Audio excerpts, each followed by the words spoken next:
This is AV SuperFriends Off the Rails, an almost regularly scheduled open discussion on audio and video in higher education. We'll sound off about our most brilliant ideas, our dumbest mistakes, and everything in between. And because this conversation will almost certainly go off the rails at some point, we'll end up covering just about everything else. And now, the AV SuperFriends. For May 16th, 2025, it's the best-sounding podcast in higher ed. This is the AV SuperFriends Off the Rails, episode number 109. Wow. We're almost there. That's too many of them. Delete this. There's probably a lot of people that believe 62, number 62. A lot of data on my hard drive being taken up by all these shows. Broadcasting live across 4 time zones and 5 states, but with only one of us reading the notes. I'm Chris Dechter. It's time for another Friday afternoon podcast adventure. And let's say hello to today's panel of AV SuperFriends. I'm not. I'm reading notes. True. I got the notes right here. I assure you. I downloaded you those do not last lies. week. These are all lies. Do a screen share. Don't. So today I'm joined by a signal assurance coordinator from Kansas City. Say hello to Jamie Reinhardt. Hi. I'm just trying to figure out what center is around here, so. All right, then. All right, okay. Also joined by an experienced delivery associate from Corvallis, Oregon, Marc Kolozinski. It was quite a journey for me to bring this here for you today. Trust me. Also joined by a technology engagement facilitator from Greensboro, North Carolina. Say hello to Larry Darling. That seems like an actual job. Like, I help people. I'm sure someone has that. Nobody wants to do that work. That's terrible. Well, if you think that fake job title sounds real, listen to this one. Say hello to our Vice President for Digital Stewardship from Bowling Green, Kentucky, Mr. Justin Rexing. Sounds like I'm almost in charge of stewarding digital things. No, sounds like you're an attorney. You're backup for when the real president goes down. I don't know so what on today's I did. show, I made the meeting last week. I don't know why I'm still demoted. But you were never president. It's never happened. On today's show, we're going to discuss inherited spaces and what we do with those, and what the sorts of things we're looking for at InfoComm. Oh, really? But first, some housekeeping. So first of all, if you're listening to this as recorded at MP3, we do stream live on Fridays at about 3:30 Eastern, 12:30 Pacific, or whenever we get our act together and get this ship off the ground here. Close. We were close today. We were close, and then we started talking mountain bikes for some reason. So Thanks, you can join us. Yeah, you can join us live on Twitter, LinkedIn, YouTube, etc. And if you can't join us live, we still want you to connect with us on those same socials. So follow us on Twitter, LinkedIn, YouTube, Blue Sky, all those fun places. Just look for AV SuperFriends and look for our ugly mugs. Please don't forget to spread the word. Share this podcast with your friends, colleagues, enemies, perfect strangers, and anyone who might enjoy it. If you could cause some sort of ruckus at the airport and refuse to get out of the way to let people board their plane until they all subscribe to the podcast, that would be fantastic. The way to do that is, everybody has like their phones to scan the ticket. Just have our podcast up and it's not scanning. It's not. Oh, look at that. I'm sorry, this won't scan, but could I tell you about my podcast? Yeah, like that's the best way to go about it.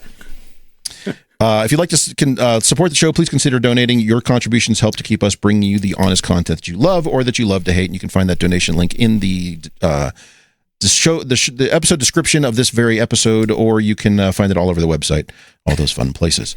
You can also just put a $2 bill in a self-addressed stamped envelope and ship that to Justin's house, care of Kentucky. Alvaton. I was just going to say care of the state of Kentucky, and they'll figure it out. But they all know each other. They're not that smart. Yeah. I promise. That one nerd by the Corvette factory. Well, that's me. I live by the Corvette factory. That's what he was referencing. Yes. That's the reference there. Did you just now? This is why I'm only VP. Start listening to the show. Mm-hmm. This is why you'll never be El Presidente. You're never going to make it. She's going to start opening and finally, his mail. What the hell? It's another we do want to hear from bill. you. So if there's a topic you want us to cover, please send us an email or comment on social media. Email, old-fashioned, is mailbag@avsuperfriends.com. And yes, Justin, I do read all of those as they come in.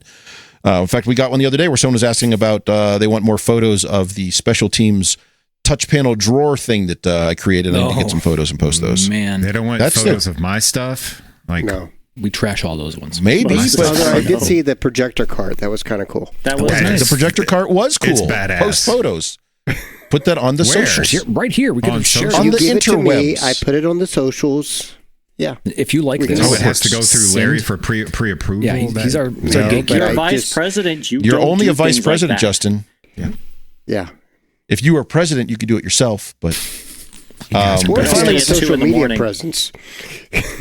wherever you're listening to this nonsense, YouTube, Spotify, Apple Podcasts, I don't know, wherever else you're getting these stuff on, Cast-O-Matic or some with the thousands of podcasts. Whatever podcast app you're using right now, please go over to the thing where it says 1 star and 5 stars. You want to click the 6 star. There's a Sounded secret like some 6 secret star. Wi-Fi sharing device. There's like, a that's the kind star of to shit the you right see. you can't see. So hit the 6th one. Use that. Click the Cast-O-Matic button, and it'll show up on all of your screens. I'm gonna. All right. GA across Wi-Fi. Let me just look up the list of all these applications. I'm going to That's read from every one of them. Independent Amalgamated, the Cast-O-Matic. I use Podverse. What do you guys use? What Weirdos. you use is what we're using, Chris. I use my phone. Like Podverse. But there's an app on the phone, you Wait. goon. You're telling me this is a iTunes. small computer? Justin, I don't think the Telling me I iTunes could app has existed read for email? years. Oh, my goodness. All right. You guys do We too got much off Those of you podcasting. listening on things like Podverse, Podcast Guru, Fountain, any of those things, go in and rate Fountain, hit stuff. us with some sats. Yeah. God damn, I'm getting old.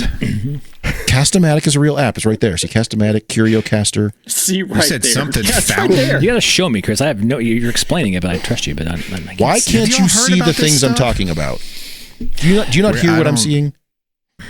All right. Maybe. I don't know With how to all answer that said, we're going to talk about the news. Where's my news thing? Are we? Okay. It's over here. Let's talk about the news. Yeah. All right, so this week's news comes to us from QSIS, who would not stop talking about their event for like months leading up to it. And then they had their event, and the event's over. I signed That was up the news. and still couldn't get in. I'm a little bit I annoyed heard by by design. that. from multiple people. Yeah. I guess They it was were just at- max capacity for this digital They were delivered at show. capacity, Mark, specifically at capacity for you. But, Well, it's great because I couldn't get in, and I registered, and all this stuff. And then they kept sending me emails. Hey, you're not here. I'm like, I'm at the fucking front door. They Let me in. realized you were. Yeah. They realized you were in Oregon. Yeah, I know. Like no one needs to come in from Oregon. Anyway. They could be spies. So they announced a whole bunch of stuff. I threw some predictions in the in our internal chat, and I was right on about half of them. There's a whole thread on But you Reddit about cheated. predictions about that too. I did cheat, but I was curious to see. And Jamie, you cheated I as cheated well. too. But I was curious to see how many of those things that have been discussed for years actually made it to market. And and I did hear from some other sources at QSIS that there's about a month ago they had that kind of like call to Jesus moment where they were, or come to Jesus moment, sorry, the come to Jesus call, where they sit down and say, what's really going to be ready that we can talk about? Because too many of the companies in this industry announce stuff. And it either never ships or it's like 6 years later and it still That's hasn't part shipped. of their So marketing campaign, Chris. They're Yes, gauging it's the- interest in potential it's R&D. the slow drag in marketing campaign of we're going to take 4 years to I told you about really something, build some something But it's momentum. momentum. gonna AI. be awesome. When we do it, it's going to be amazing. You have no idea. We're going to be on USB-D by then. So, so they did announce a new version of their designer software, which has a problematic name because it's kind of their do everything software. Hence, just despite the name. It's not Forte. They announced a line of new cores replacing some of those older cores, which is fine. They got rid of some of the base licenses. Hooray, but not Dante. Damn it. And they announced a bunch of new AI stuff. Hey, I'm all about the ass. Let's go.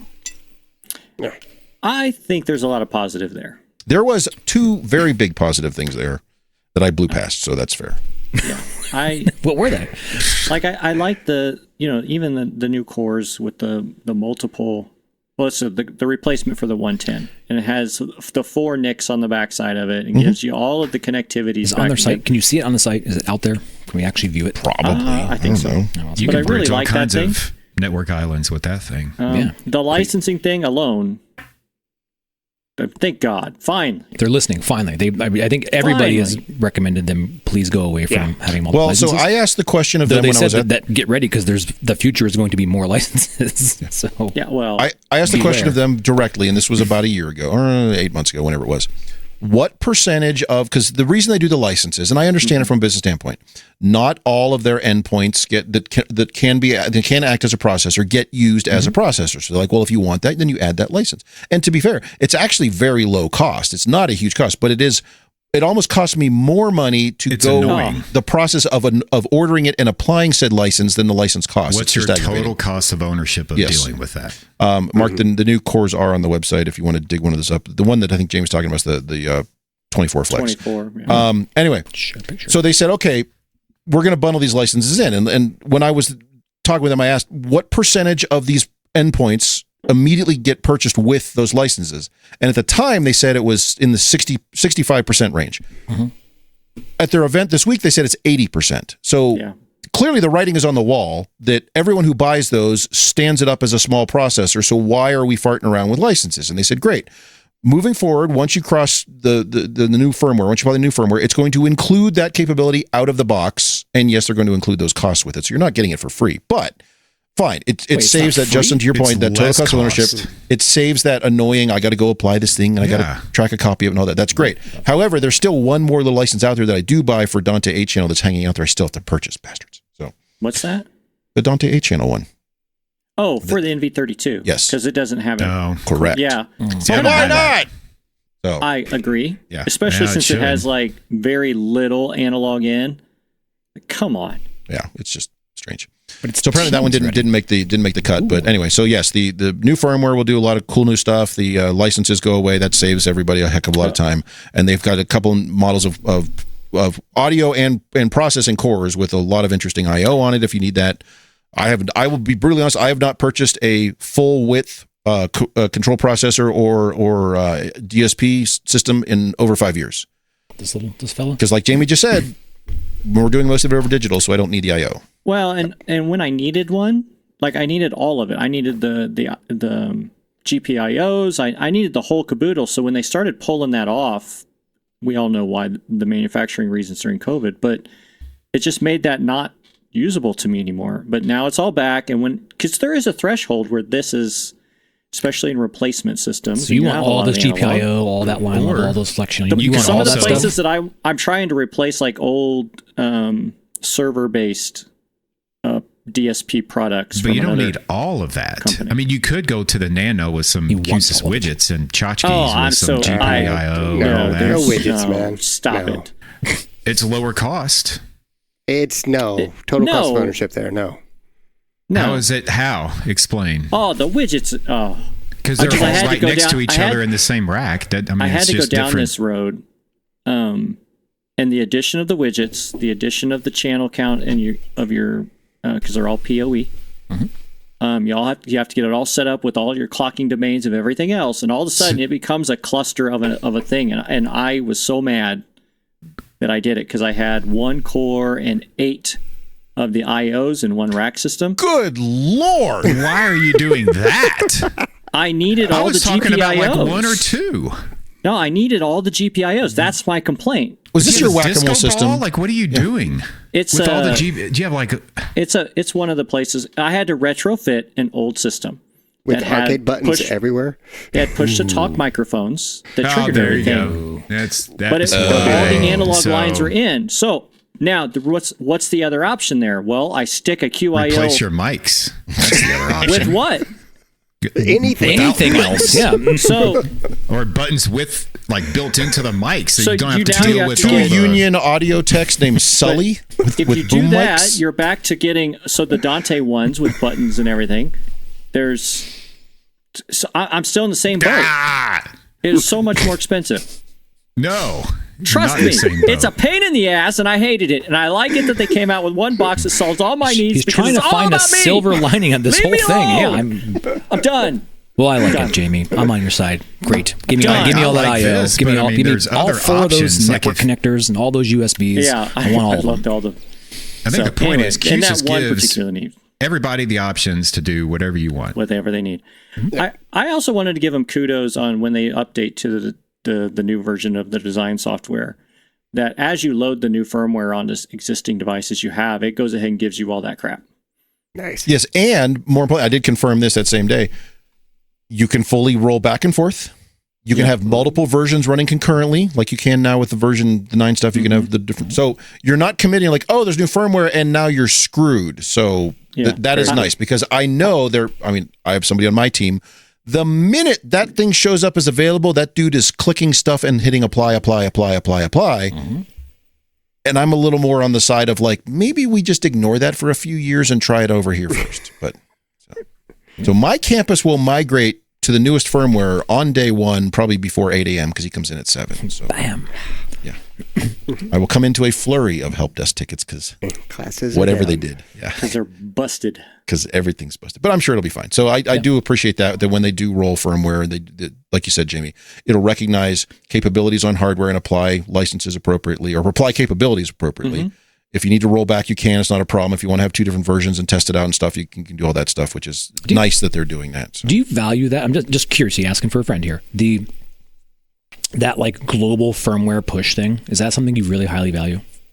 Me personally? No. It's often talked about a lot in product. Like you could manage all your firmware on your entire fleet from one spot. I'm like, that just sounds like risk galore to me. Like let me just push this and nuke my entire enterprise. Yeah, if there's a way that like single pane of glass, that console could alert me like a little star that says there is firmware, so that my most junior tech who's there like at 9 o'clock at night by himself or herself can do a select all and apply to campus and then just peace out. And then walk away. And then in the morning, you're like, man, I'm getting a lot of phone calls today. What the hell's going on? Hey, the board is green today because everything's offline. Yeah, we're not hearing anything from anybody. Anything must be working great. Took down the phone system too. Exactly. I once worked at a place, and I won't say where, but was it here? I've worked many places where someone famously someone famously updated the phone system firmware like on an early morning call and took out the phone system for the day. So. Oh, I was sitting here waiting. Microsoft does that for you now, Chris. You don't have to go out and worry about it. And that's the joy of room systems is like, oh, they applied an update and you weren't even aware of it. So. I had that happen to me this week. Windows 11 and Crestron working together. So, and I did ask, because of the proximity of this QSYS event to InfoComm in 4 weeks, I asked them, I said, now, did you save anything for that? And the answer was yes, they did. They have other stuff that they want to announce or show off or whatever there. So a new ball cap. Ooh, a new style of mug. Yes. Handles inside the mug. Maybe a smaller bed? Or it's on the bottom. even tinier bed. Like I want to get do not like right, but that was right-sized for me. I mean, again, all about me. Jamie. All about me. Everyone misses tiny bed. Nobody's more important than themselves. Okay.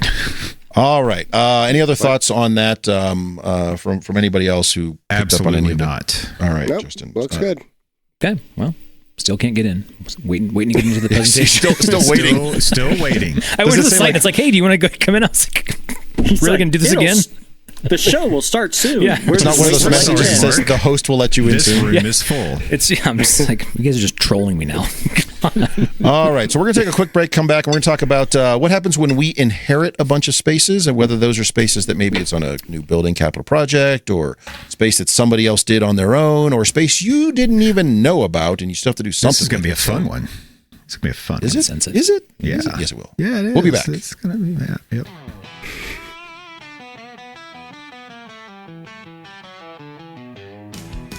The AV SuperFriends are sponsored by Computer Comforts Incorporated. CCI has been building tech furniture for the education market since 1987. Instructor lecterns, computer lab tables, collaborative tables, and active learning clusters are just a few of the many innovative products made by CCI. Speaking of lecterns, Computer Comforts has just released Evolve. If you're looking to future-proof your classroom, Evolve is the Swiss Army knife of lecterns. Seriously, this flexible lectern does it all. Not only is Evolve sit-to-stand and ADA compliant, it's also packed with tech-friendly features. And the best part, it ships fully assembled and ready for action. Check out the 90-second video to see all the options. Visit computercomforts.com/evolve. Right. That ship's fully assembled and ready for action, which now makes me wonder, what happens with these classrooms where there's action happening? I casually listened in at that point, and I'm like, that sounds like we're buying a weapon. Is that not how you don't just like airdrop your classrooms in place and you just open up and bam, they're good to go? That's not how you're doing it? Does it ship with an instructor strapped to it? Academic Technologies Chinook helicopter drops those things down. I envision that scene in Spies Like Us where they're airdropped into wherever they were and the cargo container blows open and they've just been sitting in there eating Cheetos and drinking beer. Exactly. Is that not your team? Just ready to roll? Just rolling it out. So that's basically how we do it. Yeah, see, that's kind of what I figured. So. All right. It is a cool lectern. We got hands-on time with that at Northwest Med. Is a cool lectern. Yeah, I'm really excited to rip the back panels off of those and actually prefab all the stuff to them and then slide them back on. Yeah, that's actually a clever concept. So that front panel is fully removable, so you can take that off completely, pre-mount all your encoders and stuff on there, pre-wire it, and then you can even do a disconnect on there. Yeah. You just snap that thing on there, plug in a couple cables, and away you go. I mean, they were real nervous. Ready when I said for that, action. They're like, I guess you could do that. I was like, oh, I'm going to do it. That's exactly what I'm going to do. I immediately started asking them what's the load capability of that front panel, because I want to start mounting display mounts like branded mounts on the. They're doing calculations in on there. Well, it wasn't designed specifically for that, but they didn't. And to be fair, and this is what I do love about working with Computer Comforts, they didn't say no. It was more of a let us know. Let's see if we can make some modifications to this. Why? Well, there was that came up a lot. And we need to get a bigger bolt. It's a unique little hanging mechanism. It slides in there. It's kind of nice. It's clever. Is the word.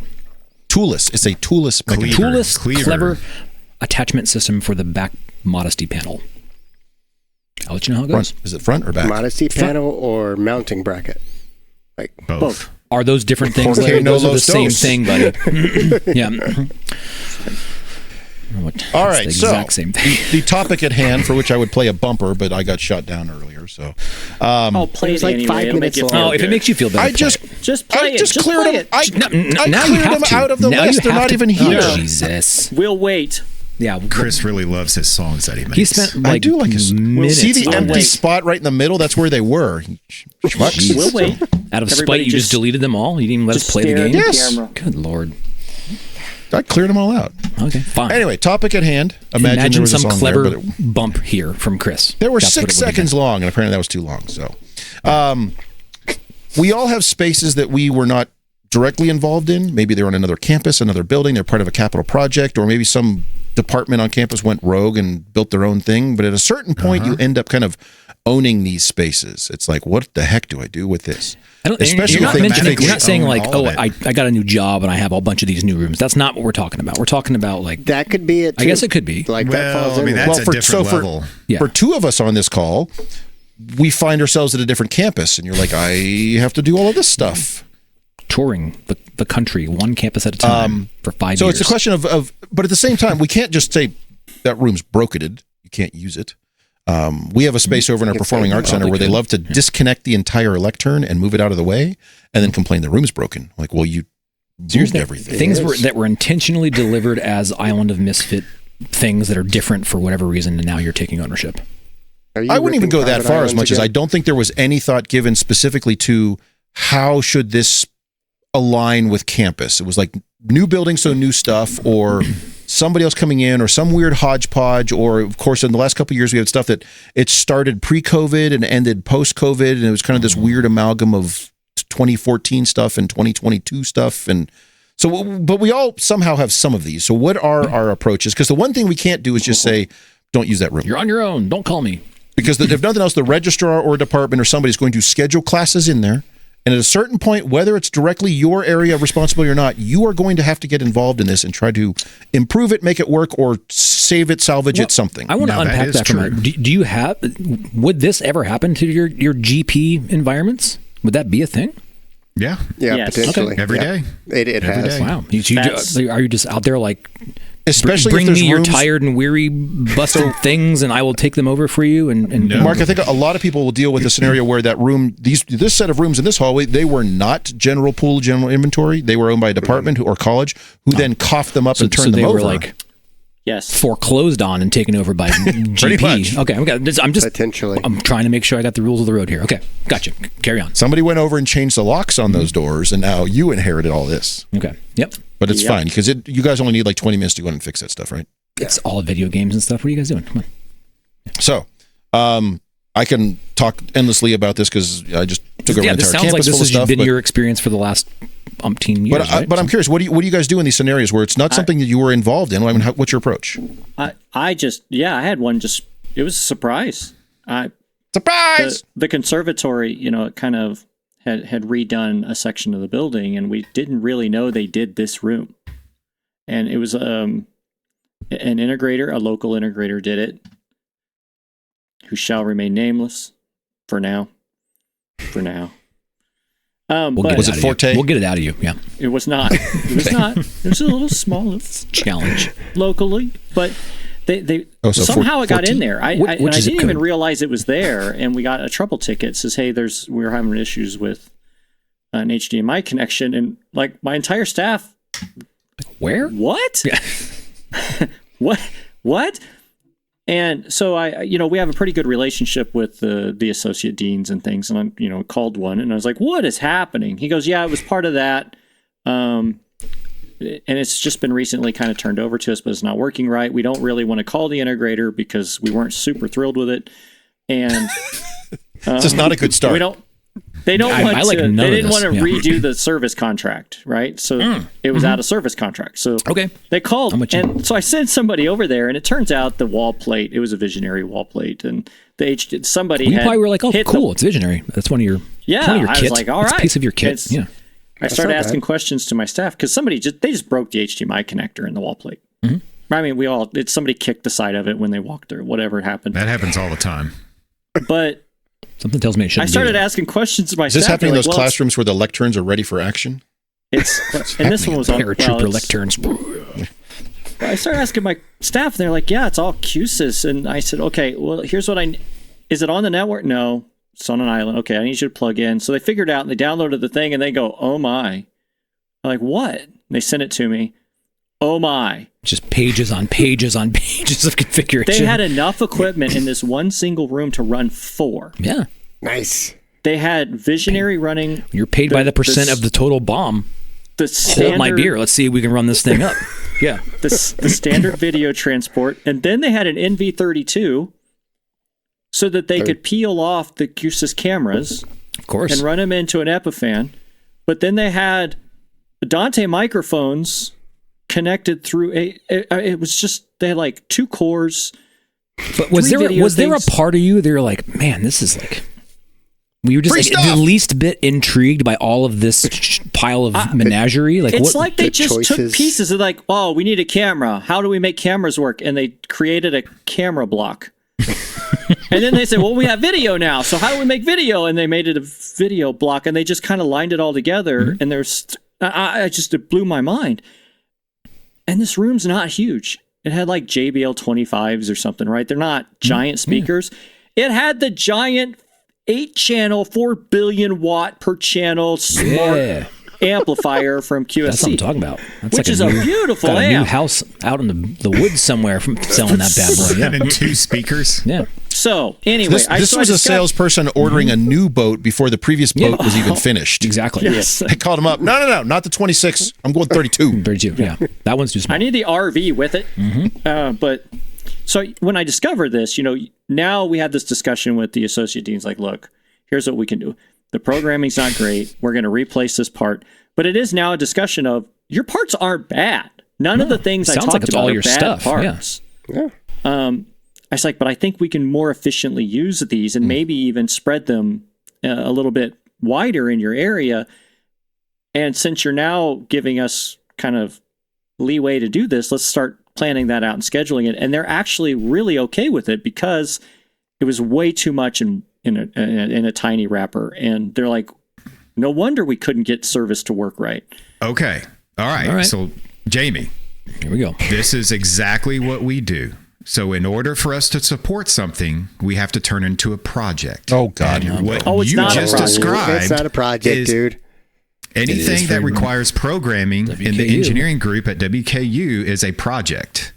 Is that because you need to like build a time back because you're going to be involved? Is that why? Is that the mechanism? Okay, it's all tracking time, and because of who's involved and how we get paid. And so we handled that situation the exact same way. We can't support it the way it's configured and programmed. It's more efficient if we do it. So we'll take it over, rip shit out, or put things in. And like at random, and support it. Well, it's just like Jamie's talking about. I just see somebody in the back of a rack, the cables flying, and shit. I'm simplifying the description. Boot in here. But that is no different than what we do. We're supporting it as is until it's time to.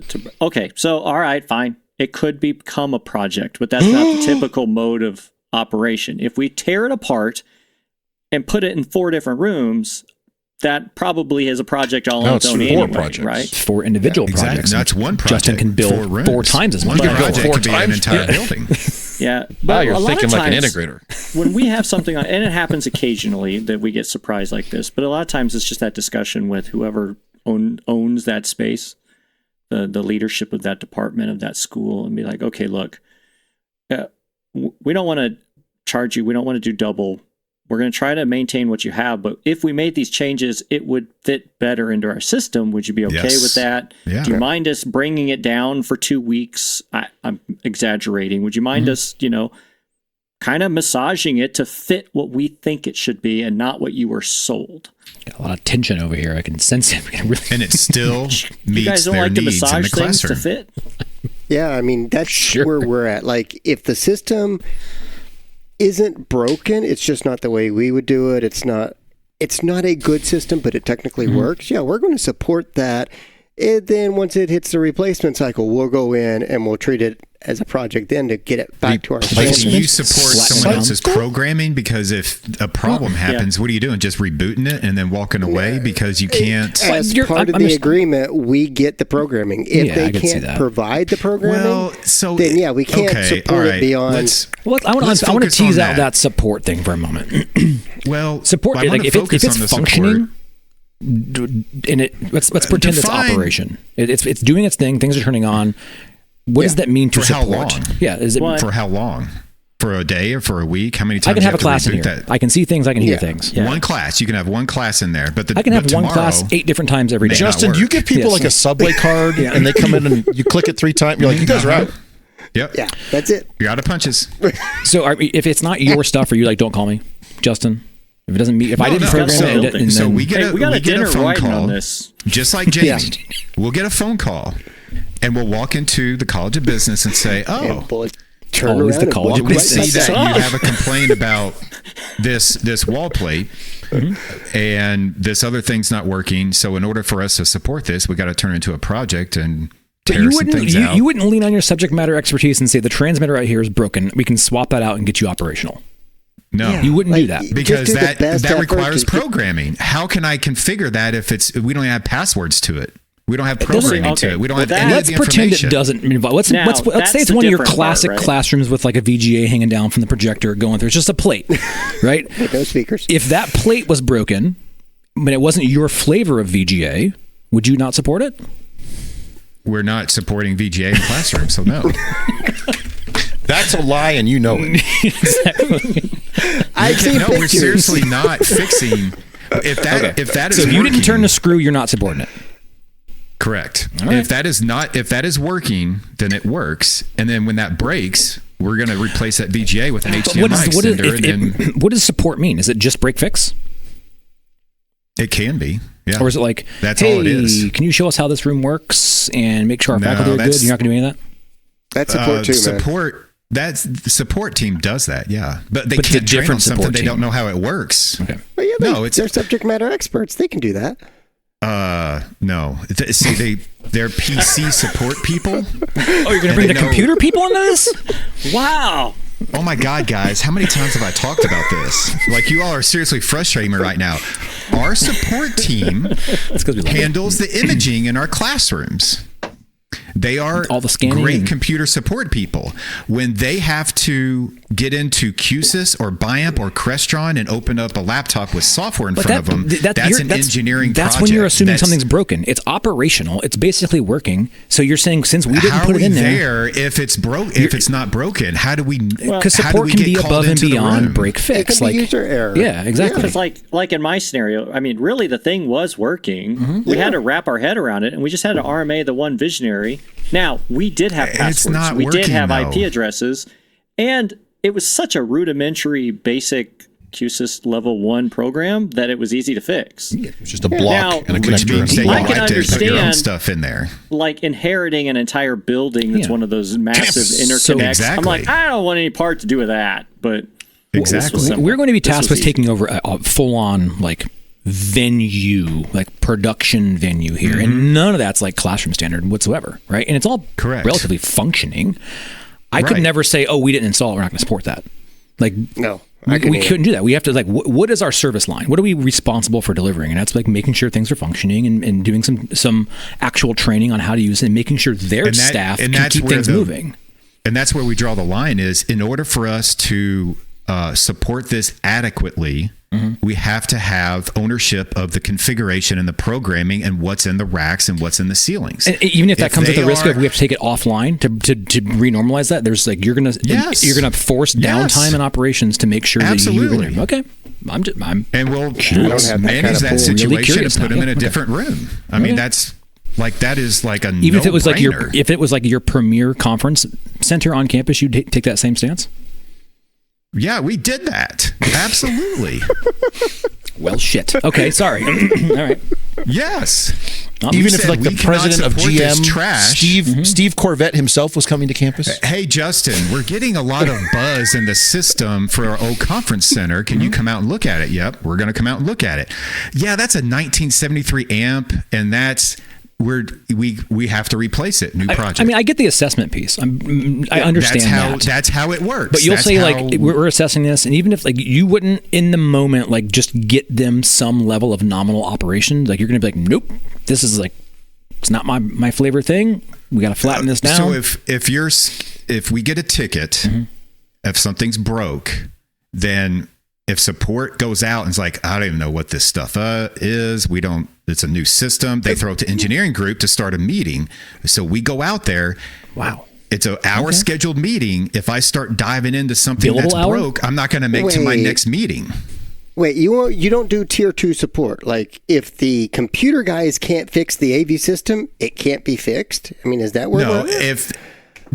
If we didn't put it in and we don't own the programming, we don't have the passwords, we don't have the IP addresses, we don't have any information on this system, it hits support, they look at it and they're like, we need to send this to the engineering group to see if they want to turn this into a project. We then, as the engineering group with our PM that's in AV, go and look at the system. We do an assessment. We do needs analysis.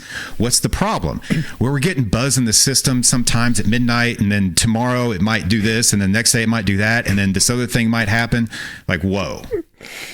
Okay. Did they go to the your system is shit.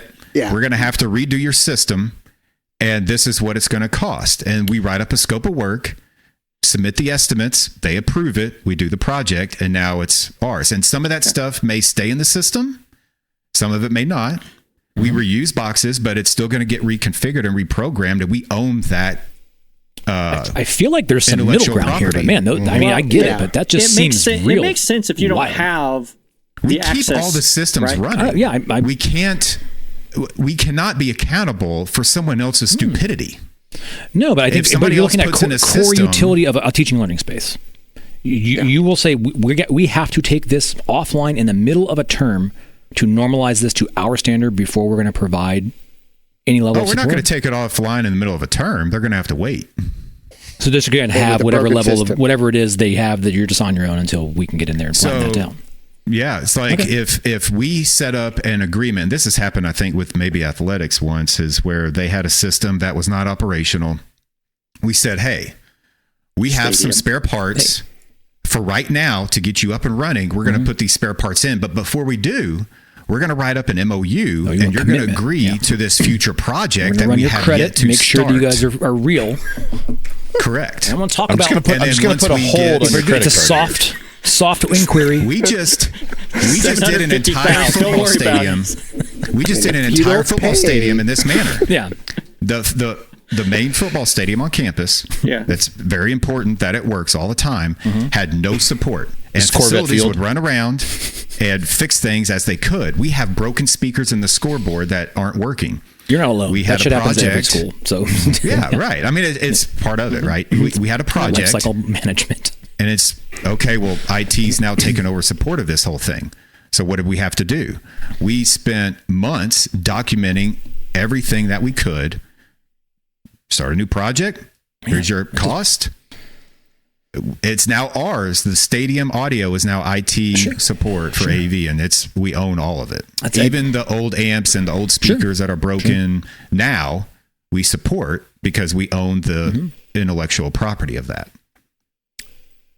I feel like there's a middle ground here. So there's a middle ground. Yeah, there's a middle ground. There is middle ground. I respect the WKU version of that. I think that's cool. Like, I'm just fascinated by that. I mean, we have middle grounds. Is we're going to keep them up and running, but they have to agree that we're going to get our money for our labor and our materials that we provide them. But what if this is the College of Business we're talking about? I have to agree. We'll wait for you in the parking lot afterwards. Okay. The College of Business is going to be great because they're going to call us and we're going to say, "Hey, I've been waiting on this call. By the way, so is Jamie. So have we. Yes. I mean, we've been waiting $10,000. Hold on. 6 months. I got to get my friends on the call. Hold on. 6 months. 1 second. We get the call. We walk into the building. We say, "Great, we're having problems. So here's what we're going to do. We're going to write up an estimate. It's probably only going to be labor. And we're going to go through your systems and we're going to take things out. And you're not going to know. And we're going to reprogram this shit. You a doctor? And it's going to work better. And this is your cost. And then we'll support the building." Okay. Because everything's over-designed. They have built-in spares in the system that they don't need. Yeah. We'll gain spares out of doing the project. And it'll be only labor. It won't be any material needed.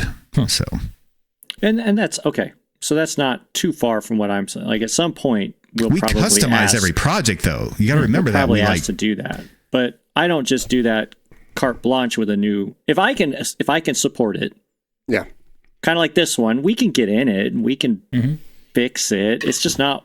It's gross. But you if they don't get on your hands. Yeah. But if it's working, we have stains but here's everywhere. my point. If something's working, then they don't need to call us. They don't need a project because it's working. But in this case, it was that wall plate, right? That's what triggered it. And now I've had other ones where it's custom code. There's some stupid password. Like, nope, I'm with you right there. It's like, that's all of them. Or if it's under contract still, we'll go, look, unfortunate. I can try some things, but you're going to have to call the support. Yeah, if it's under contract, that's a different animal. But I feel like there's nuance here in that, Justin, I think your model is you guys are very much an on-prem integration firm. Oh, yeah. We're definitely an integration firm in-house. Yeah, some folks may be like, well, my service is really to make sure the general purpose pool is operational. As things come into that pool, I don't necessarily have a say what we're going to do or not. We have to best effort that along, right? And so it's going to come in. It may be in some level of operations right now. Is it perfect? Maybe not. I don't know. Well, nothing's perfect. Right. We got to keep it at least functional at some level for core functions, right? It's got to work. But then we could hopefully get in there and assess it, and maybe it's some kind of a project, but I don't think it's going to be that. We're just going to normalize to get things as aligned as we can. Where, like, here's a great example. Systems broke, integrator did it. We walk in like, you know what? We can't really do anything with this right now, but I tell you what you could do. We'll give you a 20-foot HDMI cable. You can plug that thing right into the projector. And it's going to work. Well, there you go. You found a happy medium to keep them moving along. But we haven't touched it. So that's what I'm saying. Like, we support the end user to get through, but we're not going to support the system. So you were like, here's a cable. Do not call me. You do not pick up that phone and call me because I'm we not. welcome people to call us. Like, we want to help all the AV systems on campus. Like, we want to work with all of it. If they're willing to pay the price. Yeah, exactly. If their check clears. Yeah. Yeah, okay. I feel like he's like a mob protection racket over there. I'm not. No, It'd it's be a just shame the way if these here. adapters was broken. Now, my salary, Hey, Sully, I don't look at that charge. We don't charge for design labor. We don't charge for PM labor. We only charge for installation and programming labor. All these wires is unplugged. That's just the way. Okay. It's just the way it is. Interesting. Chris, I'm curious how you have confronted this very issue over the years, because I think you probably have seen it the most out of all of us from different versions and flavors of this. So a lot of what Justin said, except for the whole punch card, Subway Club thing. That was your idea. You said that. I know, but it seems to be your model. Put that on me. So I've inherited some. It's most of what I have on campus. It's fine. There's nothing wrong with it. It's just kind of it's pre-COVID stuff. The biggest issue I have with it is it's older. It's older gear from 2012, 13, 14, 15. That kind of era. And you're coming up things that are 8 or 9, 10 years old, and they're creaky and they're starting to fall by the wayside. But they're fine.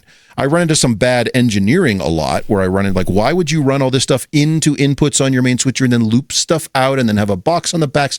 So we'll go through and swap some. We're not dealing with that shit. We're not going to do that shit. Stupid. Wait, what? Why would you you just do talked that? about bad engineering. So anyway, Why would you just talked about bad engineering. So anyway, I know. I find a lot of that, but then we're not going to support that. I absolutely Just going to go support it because I have to on. keep the Go on. classes going. This is a premier It's gotta space. run, man. Justin The show has must to go work. on. The Premier space. dean is coming in here tomorrow to give a lecture. God damn it! So, You didn't start on broadcast, did you, Justin? Absolutely not. Okay, I think that's The show part of must it go on, is buddy. The show must go on. broadcast part of all of us is like the show goes on. Like we'll figure it out Our later, but right now situation we is fix it. barrel around it. We'll get it done. Yeah. Our situation is very much Justin, you're like dressed in black. Get out accountability there. driven. Go. Accountability and responsibility and who owns what, and that's. Anyways, Go ahead, Chris. Give me a roll of 2-conductor shield right now, and I'll get that working again. Right. Anyway, Soldering iron, a snorkel. so the biggest challenges I was going to say frustrations, but that's not fair. The biggest challenges I've had Opportunities, are crisis-tunity, challenge-tunity, are capital projects, which clearly are, and I have several of them on campus where there's no college, there's no department who owns it. It is a shared space among multiple departments. Because that was one of the probably the selling points for getting funding for this is like, we're going to build this new building and it's going to be shared by these following 3 colleges. Well, that's great, except because nobody's in charge, that means no one really owns it. No one has set aside any sort of funding for repair or replacement. No one's done any of that. And because they brought in, I guarantee it wasn't there, but I know they had these, we had all the charrettes and we brought in all the different user groups and we took down all their information. And so by making everybody at the table happy, now nobody's happy. And they have these kind of middle of the road compromise buildings, which are oddball conglomerations that at a certain point, someone at either a consulting firm or an integrator needs to admit you don't know what you're doing and ask the person next to you, but they just keep bowling right along doing it. Put another router in there, another switcher. It's fine. Stack them up. Yep. We need a bigger, it's an enterprise grade switch. See, it's fine. Put it in the, it's like, no. So there's that Wi-Fi. level of nonsense. Uplink in I here, get to the point where I get frustrated. Out of my budget, I just go over and fix stuff just to make it frickin' work because then I don't have to deal with it. And total then, cost of ownership. Yeah. well, it's mine, so I'm going to own it because I'm the only one who's going to. So I'm going to pay for that. Out of my budget, I'm going to go fix this stuff. And then when the room eventually does get redone, I take all that stuff and it's mine. That's how it works. So campus is slowly not far off from what I'm doing. But I'm just not telling them. doesn't that, charge you. I'm just not charging people. Yeah. So Justin's give me your money and your stuff. So what I do then is I Robin Hood that. I take the stuff out and then I go find an even worse space on campus and they get updates. So I'm rolling it all downhill. So slowly campus is getting transformed by dramatically stream. It's not a pyramid scheme. It's a reverse funnel system. So campus is getting transformed by dramatically streamlining a lot of these spaces. Why do you have, I'm not joking when I say stuff like this, why do you have both a DMPS and a CP3 in the same frickin' rack? Why do you have you all had that look. Why do you have CP3N or CP3? The wrong ones. I have a lot of CP3s they are, that not the right should not be a ones. product. But yeah, so I have a lot of It them. also had a DM 8x8 or 16. I have rooms that have a 6x4 and an 8x8 chassis in the lectern, talking to a 16x16 chassis in the rack 18 feet away.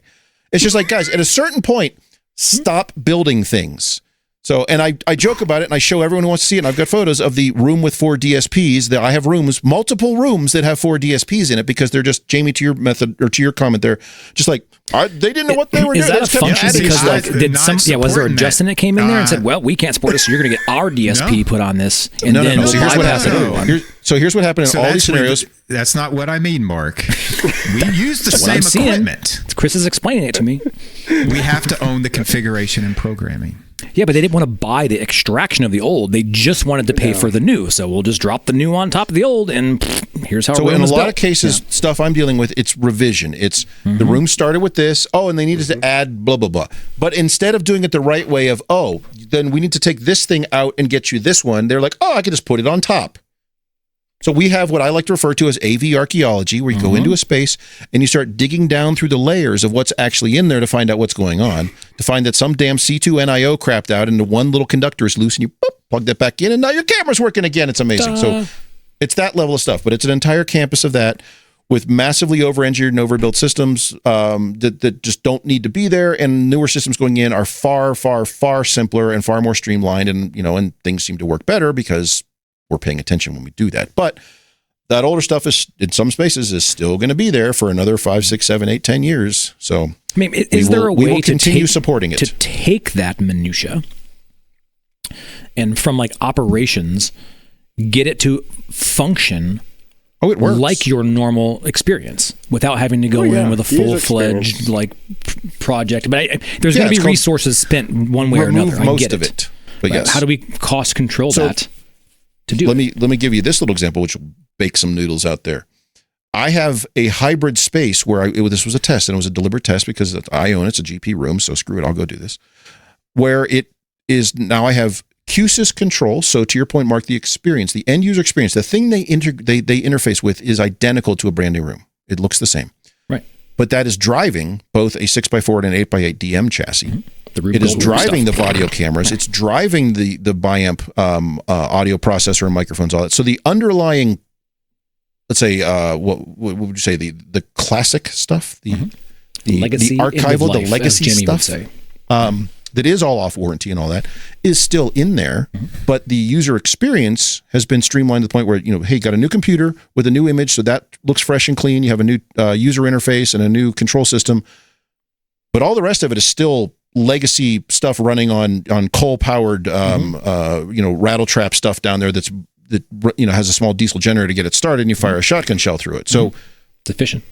But from the people teaching in the room, the capabilities seem to match new stuff because we're able to put that kind of fresh coat of paint. And for like $3 or $4 grand, more than that, maybe $5 grand, $4 to $5 grand, I was able to kind of extend the life of this room another 5 or 6 years, and that's kind of my value play. I did this in a GP room, in a general inventory room, as a test, because if I broke it, no one owns it, it's me.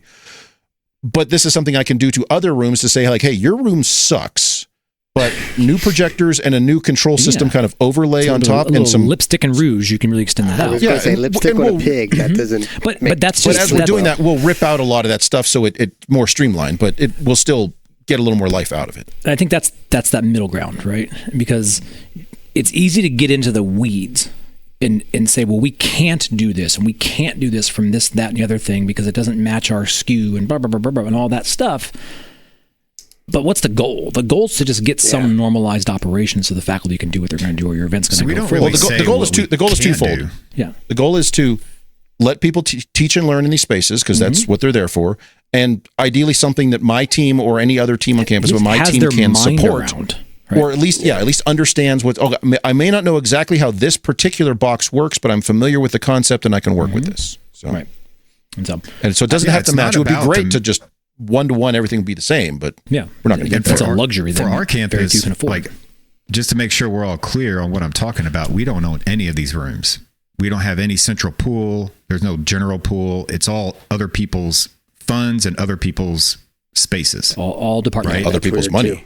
Yeah. And so we don't really care what manufacturers really we're dealing with either. It's not about what's on the box. Oh, I care about manufacturers. Not when we just run into a room. I really don't necessarily care because we can work on anything. The problem is I can't adequately support the system in the state that it's in. And we explain that. We don't say we can't support the system.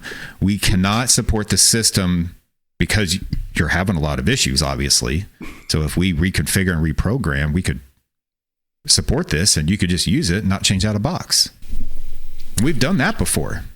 Yeah. Well, let me ask this question, and maybe not just we did that Justin, to our student center. We had the integrator. You know him well, Chris, from Indiana, and Larry. You know him well from Indiana. They're not a thing anymore. Steve it Indiana. might have been Steve Indiana. That dude. They came in and they did the programming. We couldn't really do anything to help support the system. And the only way that we could support the system is reprogram and reconfigure the gain structure and do just all having that. other people program your stuff confused. So we've had versions of that. Same performance venue that I referenced before. Yeah. Was provided and under contract with outside agency. Yeah. We still supported that without having the program and all that other stuff, but it was not necessarily under the cloak of darkness going in there. When it's operations. Something dies and you have to replace it. And there's more to support than break fix. That's what I'm trying to tease out. That you can keep things moving along and support the staff that are there in their operations, maybe they're not full-on subject matter experts in just the IOs and the routing and all that. We can still provide from our pool of knowledge the ability to keep that facility operational moving forward without having to go in and tear the entire engine out because we didn't program it or whatever it is. Like it was under contract and they weren't going to give us that program until that contract was up, and then we'll get it. And it happens that way. Sometimes that's a good way to like get banned from campus. Sure. And the department that's down there now, they have the date circled on their calendar in which that is up and it's out. And we were going to come in. Freedom Day! Yeah, and so, but that's not today. Isn't that nice, though, when you hear about that? Right. Like, we can't wait till that contract's out. But we have to keep it operational because it's the front door of the university. There can't be failures in there, and it can't be, we can't do anything until that date and we'll rip everything out and make it another project. We just don't have that luxury. It has to stay operational, and it's not going to align with every little thing we have. And so we'll use our collective knowledge base to keep it moving forward. I think that's that middle ground. Like it would be awesome if I could replace There's a point though where you can't just do everything all the time always. You have only so many fingers and toes, but and sometimes people. your CIO says you will do it, and this is what's going to happen. Then you tell your CIO what classrooms do you want to keep offline because there's only four and of us it's the relationship. It's give and take, and it's resource management. That's why we have to draw the lines in the sand with some of this stuff because we have obviously other commitments that we're working on, and anytime we run into something new, it's not like we can just go hire a new person the next week to help take care of that, right? I mean, there's usually reasons why these things have shown up on your doorstep to begin with, right? And there's usually some funding thing that's happened, and you're being brought in to subsidize whatever that problem is. And also, just so we're clear, on the integration side, I have the opposite view. We'll work on anything for the right price. You're how all this shit gets like. You're not helping the mob thing, man. Hey, all right. We get calls to competitor systems all the time.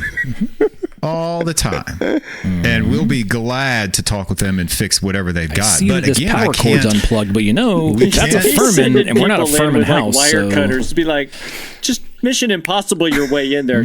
And we present that for the integrator side. I would kind of say the same thing. Now, we can help you in this situation and that, kind of what you're saying, Mark. But for us to fully support the system and help you out the whole way, we need to own the programming and the configuration of the system.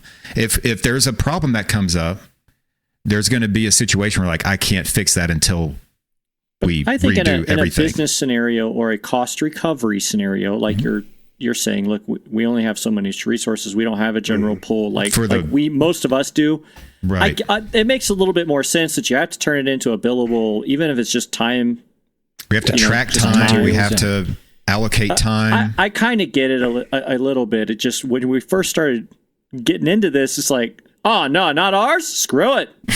Pull it out. Got to be ours. That's the short story. It's a layered approach. Yeah. But I mean, that's the short of it is we can't support every system that comes in our door. It's just, that's not possible. I think you can. There's a limit to each of your resources, whether you know it or not. There is. I think there are things that are not hard costs, that are just relationship and best effort. And I think that does go a long way for certain things. I'm not saying it's pretty. It can be aggravating because it's not perfect. But I also think, as Chris has seen it and has said in the past, like, would it be lovely to have all the exact same kit everywhere? No. But it's also a version that it's actually good for your staff to actually learn and be exposed to some of these other things. The correct answer there is yes. Right. Yes. No.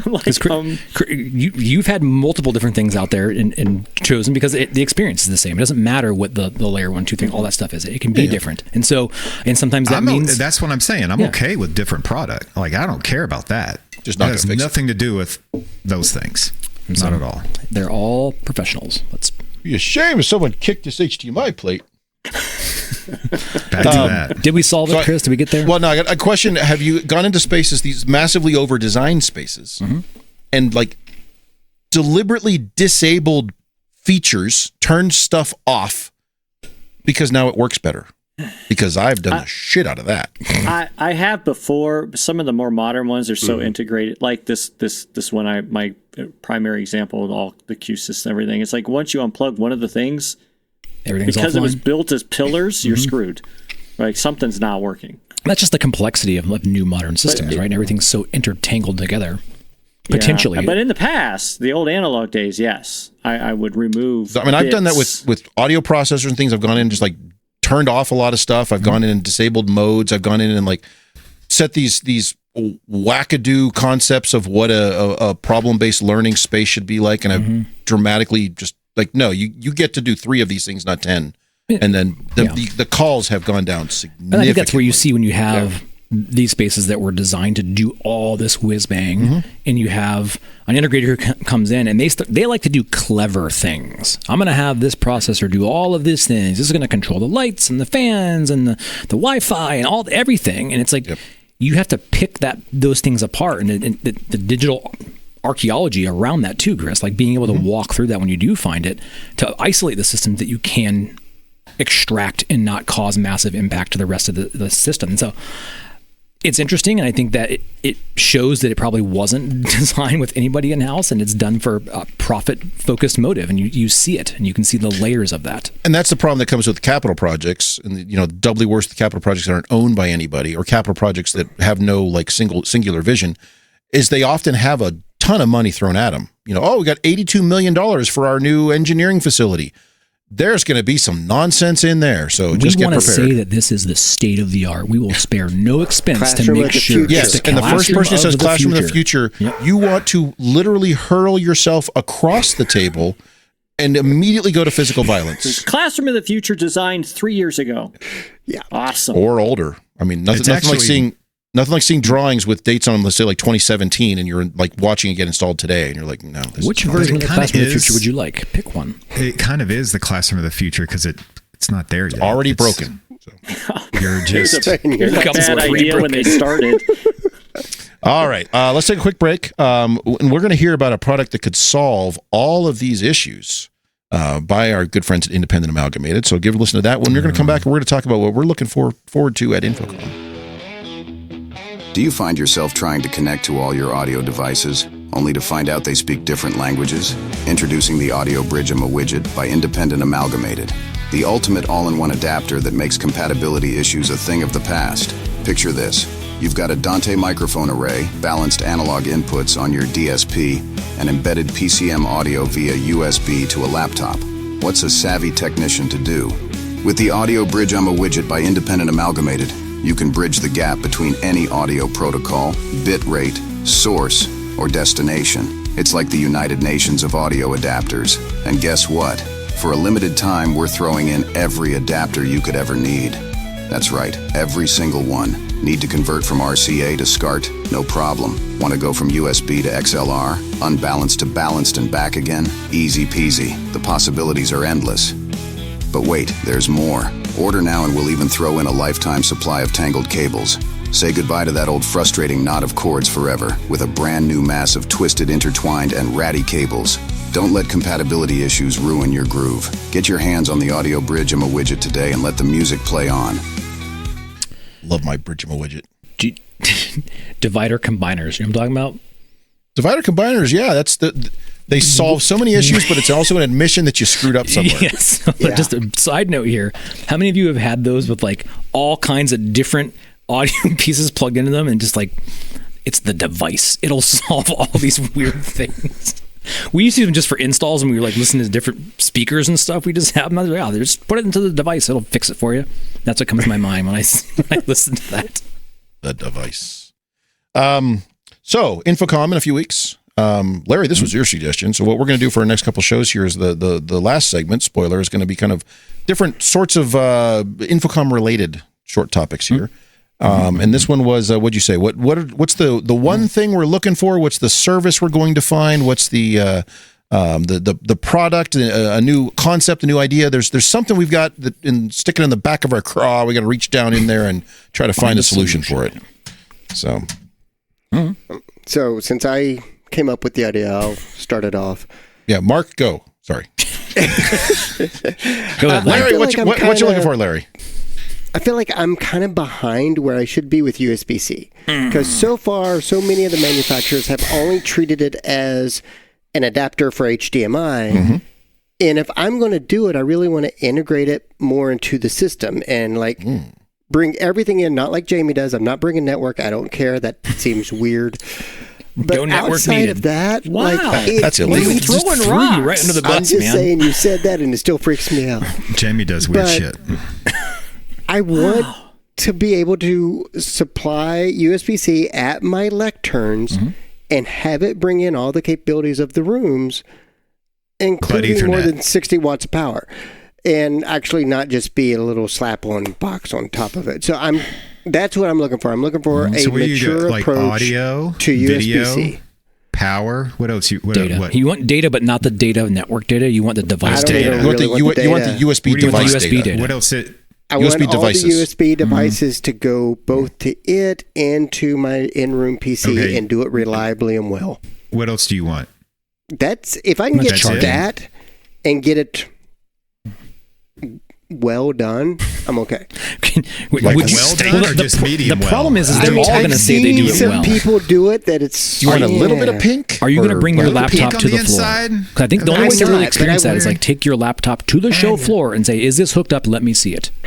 Well, it's not just my laptop. I need to bring like 6. You need Everybody to bring else's too. every laptop. Yeah. Every Just laptop stop ever made. people. Yeah. You, Yeah. come here. Let me see this Give works. me that. Give me your laptop. It's Give me interesting. your iPhone right now. Plug your iPhone in because in theory that should I work just whacked too. my hand on that. So, Larry, that is my number one test. When I test a device that has USB-C, the first thing I do with no software drivers, configuration, anything, I take it out of the box, I plug it straight into my freaking phone.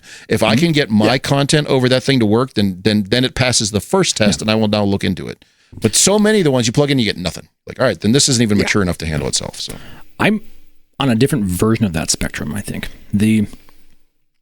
I'm trying to find a way to not need folks to plug in that USB to begin with and still get that cut those same cables. level of like service delivery and not swing my entire infrastructure over to accommodate their laptop and BYOD approach. I'm looking for more of an application side of that gives me that's reliable to not need to worry about all that actual raw connectivity issue. And so, will I find it? Probably not.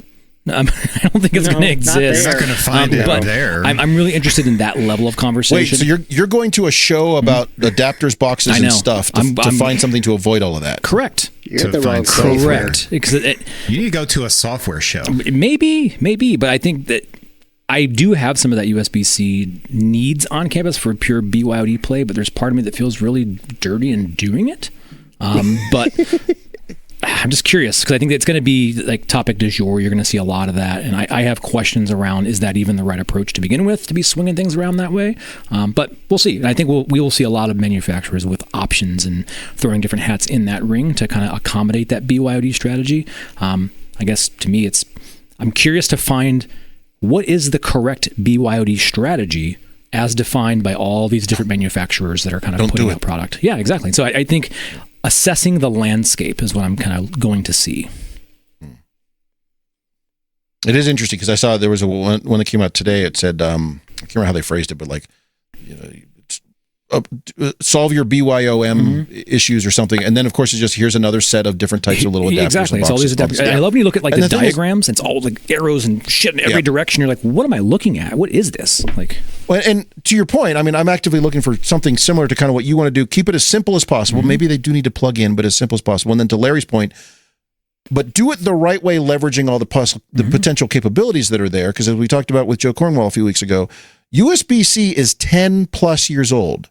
Over 10 years old since the first fully featured USB-C devices that were shipping with video, with audio, with network, with power delivery. All those features were there 10 years ago on these first couple devices, and we're still struggling with this. And I'm still looking, Larry, to your point of like, okay, what's that? Is it an extender? Is it a box? Is it an encoder? What device do I need there so that all they see is that one cable, but it does all the right stuff? And the answer to everyone who's shouting right now, just put a laptop dock under there is not the right answer because that's converting all that crap right there anyway to something that's not designed to do that. but to me, I have like service delivery questions around all of this, right? If I already have a kitchen built with a stove and a microwave and all that stuff, why would I let somebody bring their own stove and their microwave and all this stuff in here and use it? Like, They don't like your use kitchen, that, man. right? I They understand don't like that, your stove. but it's like But is it the correct expectation to like, oh, I will swing my entire gas line and electric and everything like that over here for you to accommodate your kitchen? Like, why would I do that? Like, and now he's got to pick up the water. No, it was capped, luckily. But that's kind of why I feel broken in this topic. Like, is it the right thing to do to be swinging all of our infrastructure to make it BYOD capable when we already are delivering what the services are capable of doing? No, the short answer to that is no. Those people need to bugger off and go do something else. That's what everything is being delivered as. It's switching the wholesale stack between your things. To Larry's point of like, if I'm going to do this wholesale, whole cloth, across campus, soup to nuts, all the way through, bar none, it's going to have every capability it's got. Real complicated. Yeah. It is going to be complicated, and that's the joy of USB-C devices is like, oh, you find out the entire kinesiology department went out and bought Chromebooks. Yeah. What do I do now? Because now you're kind of stuck. Microbiology bought iPads, and then this other group. It's like, how do I fix that? Suddenly it's going to be a me problem. Kind of to our earlier comment about support, they're going to call me anyway. At some point, I'm going to have to get involved. So having a solution on the table, even if I don't deploy it, but knowing what it needs to be is going to be super useful. I like it as like the pure BYOD play. Like nothing else is there, and it's just this thing. Like, you get a computer, right? And so that's where it's like this weird pick a side of the fence. To our earlier conversation, I have deployed new systems and done upgrades, whatever, where I buy the computer out of my budget because I'm so sick and tired of dealing with it. Ha! It's mine. Then he's selling this to Justin. Yeah. No, there's an empty spot there that says if you had paid for this, it would be doing this. But it's like, I know this is going to solve so many issues. I'm buying you a computer. So you pay the $20,000. I'm going to pay the $700 and fix so many issues. Justin, when you're not running around teaching classes and doing all the other shit you're doing, what are you looking for? So I know your answer based on your shared calendar full of everything. For billing software. No punch cards. I got to see Billy clubs. I am going to explore how real AI is.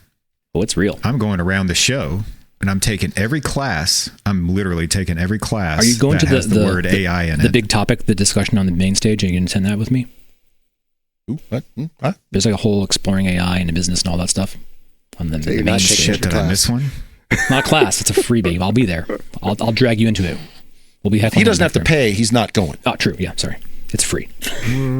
Did I miss that? It's in your mailbox. Earlier today, Mark threatened that apparently I'm going to something about AI and I didn't know about. I'm dragging you into everything. So I'm AI. going to document how much BS there is out there. None of and I'm BS. Assuming that it's real. There's probably with a predetermined 87.5% BS. I'm with Jamie on this one. Like, you're just...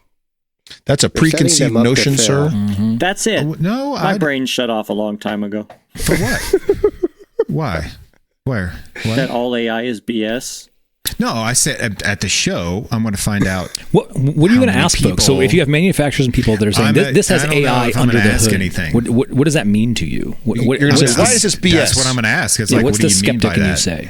Like, what do you mean by AI? Justin, What's I have it this doing? USB adapter, and it has AI on the chip inside of it. Let's talk about that. Yeah, AI. how are you going to tease this when out? you plug it in? It knows.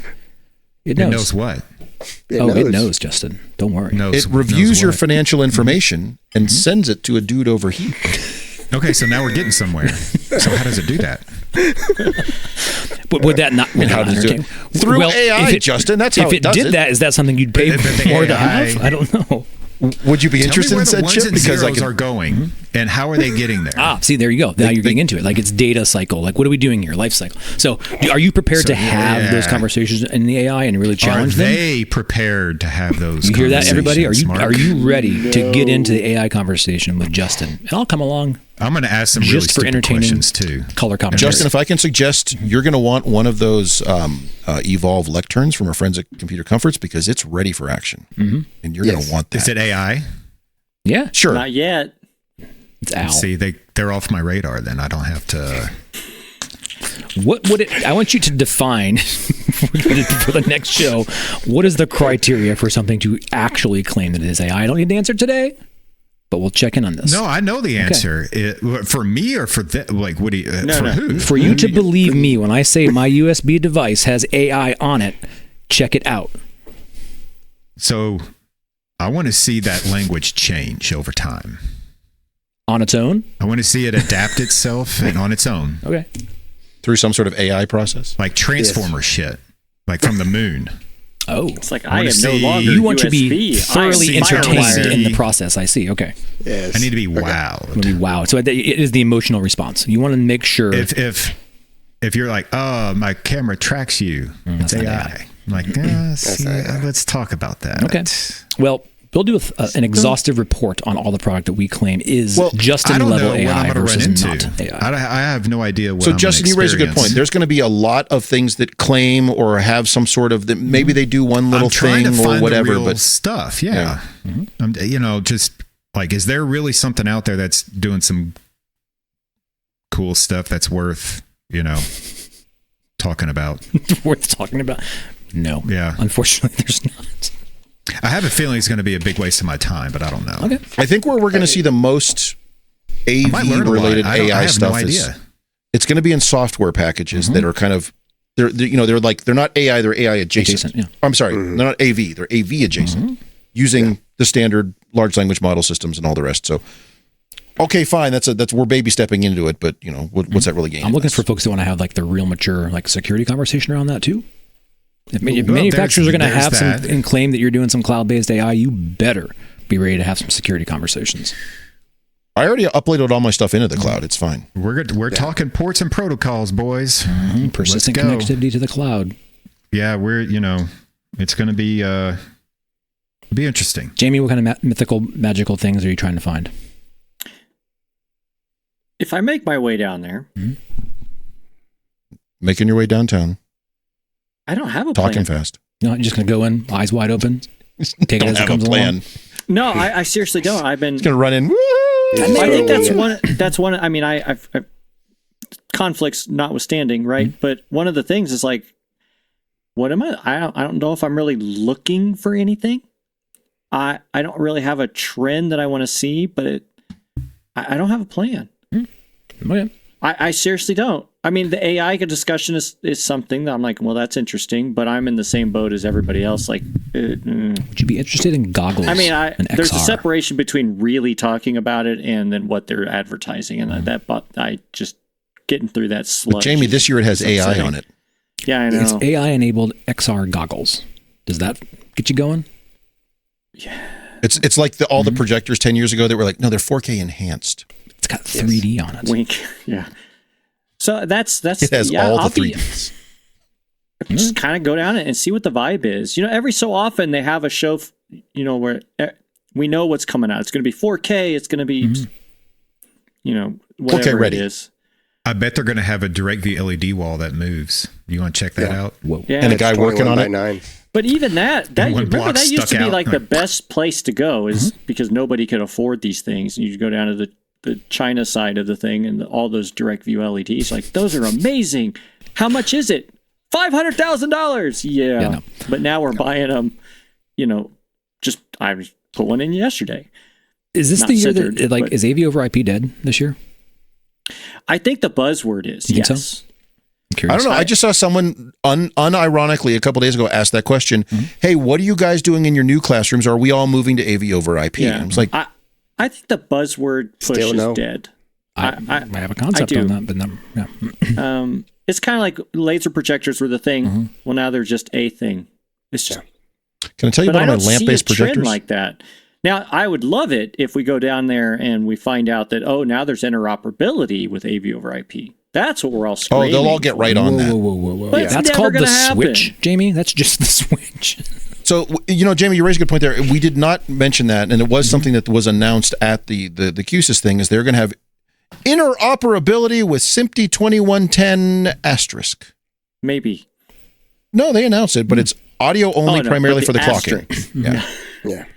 But it's not. So it's like we can do this, but not the way you want. Yeah. I think I have personal things that I'll probably be looking for, like the edge routing clocks, the timing clocks, but it's all personal little niche-y stuff that's not going to be groundbreaking, But I don't. You guys are all taking these courses, and you have I'm going to attack USBs. I'm like, you know what? I'm going to see what they're selling me this year. I'm going to go like a. Jamie's stop it every day. Why do I need every this? single one of them. Why? Tell me tell me. this. Why do I need this? Tell me, what is this? Who is this Sony? What do you guys do? How many of these can I buy right now? I have infinite budget. I have tons of rooms. Why should I buy this from you? Can we scan your badge? All of them. I want all of it. I'm either spending my money here or there. Tell me I'm why deciding it's here. today what I'm buying for the next 10 years. So let's go. There's My my funding new goal. expires today I'm going at to get 4. my What do badge I do? scanned by every single person on the floor. Wow, That's your Every goal. Yeah. it is a good That's a goal. good goal. Yeah. I'm sure someone in the Using past has Larry's pulled that email. And off. I've signed up my badge under Rexing. No, damn it, Larry. Use Larry's email. All right. So Rexing's email is going to have 2 billion emails next week. It already does. It's full of shit. Far man. too overtime on this. We've wasted so much of your time. I'm ready to go. We Are haven't done? wasted a single moment of your time. this This has has been all precious, been yeah. invaluable, critical information to help you make better decisions and do. No, okay, maybe not. Somebody. I think we're done. You done? You think it had? All right, we'll put some AI in it. It'll be Now fine. with AI, AV SuperFriends. I'm going to go write up my project building. I cannot wait to see the show titles. See y'all next week. Well, we've managed to ruin yet another episode of AV SuperFriends Off the Rails. You can contact us with questions, topic ideas, or general complaints at mailbag@avsuperfriends.com. If you complain loud enough, we might just invite you on the show. Nice work, everyone. Sharp broadcast. Really good. Everyone on the floor as well. Really a lot of hustle. I liked it. The opinions expressed by the AV SuperFriends are solely those of the individuals and do not represent their respective institutions, organizations, companies, or clients.